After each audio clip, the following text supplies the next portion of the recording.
Hello guys, in this video I'm going to show you how to like an article in Instapaper. The first thing you need to do is enter the app. Once you are done with that and you are in the home page, you can just find an article.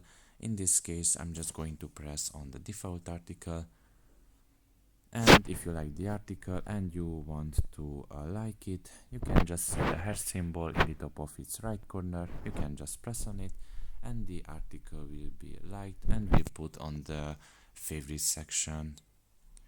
So that's pretty much it really. I hope this video was helpful to you. Thank you for listening and see you next time. Bye bye.